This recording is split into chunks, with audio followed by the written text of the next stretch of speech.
Dalam melihat suasana di kampung tersebut, keduanya mulai sampai di pinggiran pasar kampung suku Terati. Rala Juntai dan Siriateni melihat sekelompok pemuda kampung suku tersebut sedang bersenda gurau. Melihat orang asing ada di kampung mereka, salah satu pemuda yang terlihat sebagai pemimpin kelompok tersebut menajamkan matanya memandangi sosok Rala Juntai. Kemudian dengan nada yang sinis, ia mulai mendekati Rala Juntai dan Siriateni. Oh, ini rupanya sang pemuda ramalan yang akan mengalahkanku.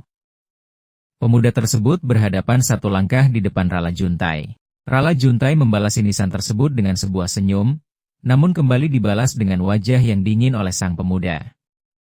Melihat itu Siriateni segera berucap sedikit membentak, "Oh Big Dog, jangan bikin onar ya." Sang pemuda yang dipanggil dengan sebutan Oh Big Dog itu pun tersenyum, dengan enteng ia menjawab, "Teni, masa keemasan ayahmu akan segera sirna? Ayahmu sudah tidak memiliki putra mahkota, kecuali dirimu sudi untuk menikah denganku. Hahaha, baru bisa ayahmu mempertahankan jabatannya sebagai kepala suku." Mendengar jawaban tersebut Siriateni memasang kuda-kuda, namun Rala Juntai berbisik lembut, "Adik Teni, kalau adik ingin berhadapan dengannya, maka mas akan segera pergi dari kampung ini." Siriateni pun menghela napas panjang, lalu dengan menunduk ia berbisik, "Maafkan Teni mas, tapi dia sudah menghina kehormatan ayahku." Rala Juntai tersenyum, orang yang tidak bisa menghormati pemimpinnya, maka ia telah kehilangan kehormatannya di mata orang lain. Mendengar ucapan Rala Juntai itu, teman-teman di belakang Obik Daug terlihat marah dan membentak, "Hai orang asing, nampaknya engkau harus diajari adat dan hukum di suku Terati ini. Ayo teman-teman kita beri ia pelajaran." Tiba-tiba tubuh orang-orang di depannya melayang dengan cepat menuju Rala Juntai dengan kepalan tinju tangan kanan yang meluncur deras dan juga tendangan. Mata tajam Rala Juntai segera menangkap gerakan tersebut. Ia mulai menggeser kaki kanannya ke belakang dan sedikit memiringkan tubuhnya. Pukulan dan tendangan berisi tenaga itu pun mendapatkan hasil yang nihil. Namun detik berikutnya salah seorang dari mereka dengan sedikit memutar tangan kiri terlihat lurus dan terbuka membentuk pisau lalu diarahkan ke leher Rala Juntai. Lagi-lagi Rala Juntai dengan enteng menggeser kaki kirinya dengan memiringkan dada sampai ke kepala. Elakan itu ternyata membuat orang-orang yang menyerangnya harus menerima kenyataan pahit. Mata mereka melotot dan mempersiapkan serangan-serangan selanjutnya. Namun badan Rala Juntai yang terlihat miring tersebut tiba-tiba kembali tegak lurus lalu kaki kiri yang semula digeser ke belakang ia langkahkan ke depan membentuk kuda-kuda kokoh. Lalu secepat kilat Rala Juntai meluncurkan tinjunya lurus bertubi-tubi menuju ke tubuh orang-orang tersebut.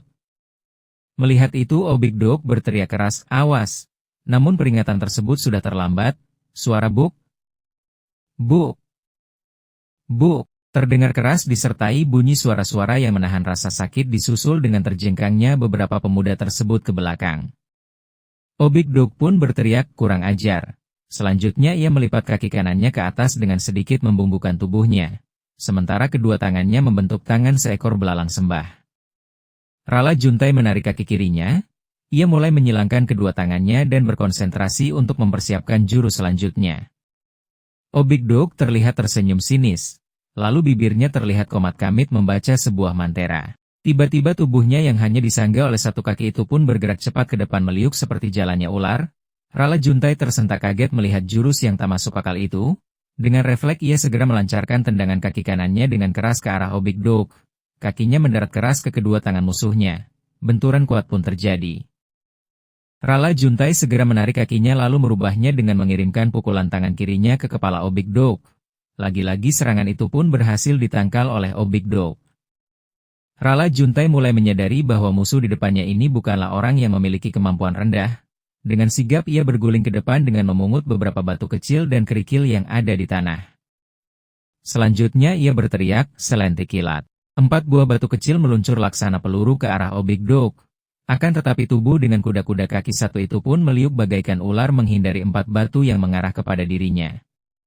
Rala Juntai menarik napasnya dalam-dalam.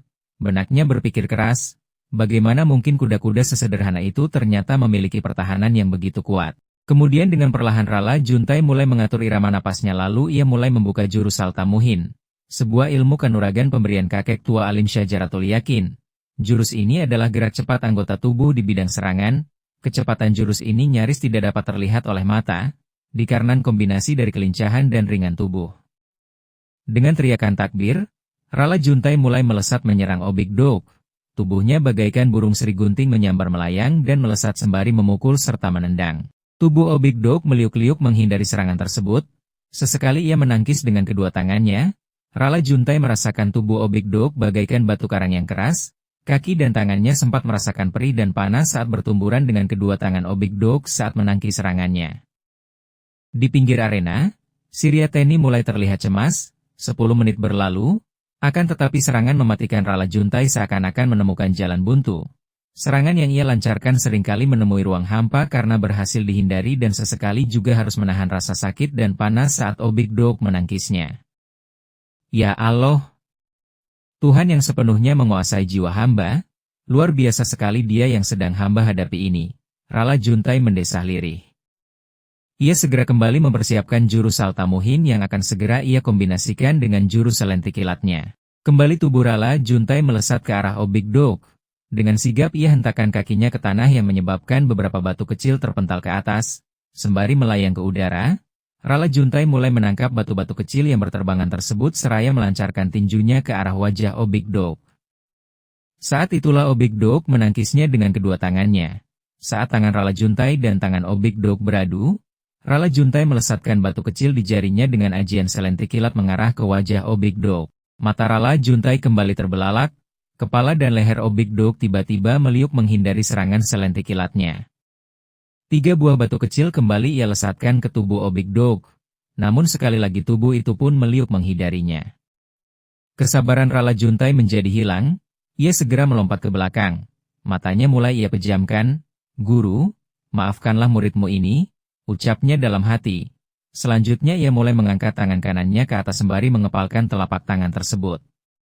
"Wasyamsu tajri li mustakarilaha, zalika takdirul azizil alim," ucapnya lirih. Pada saat itu, Rala Juntai sedang mempersiapkan pukulan gelam matahari, sebuah ilmu pamungkas yang ia dapatkan dari gurunya, dan ilmu itu hanya diperbolehkan menggunakannya pada saat situasi genting, dikarenakan pukulan ini dapat memecahkan batu bongkahan karang yang besar sekalipun. Tangan kanan yang sedang berada di atas kepala itu pun perlahan dihiasi oleh sinar kuning tipis pada pergelangan tangannya. Sesaat kemudian sinar kuning itu berubah menjadi gelang berwarna kuning bertuliskan aksara Arab surat Yasin ayat ke-38. Dengan berkonsentrasi memusatkan pada sasarannya, Rala Juntai bersiap melepaskan pukulannya, akan tetapi tiba-tiba terdengar suara bentakan yang sangat keras. "Hentikan!" Suara tersebut terdengar serak yang berat namun memiliki daya hipnotis yang begitu kuat, tak hanya lagi semua yang ada di lokasi itu pun terdiam.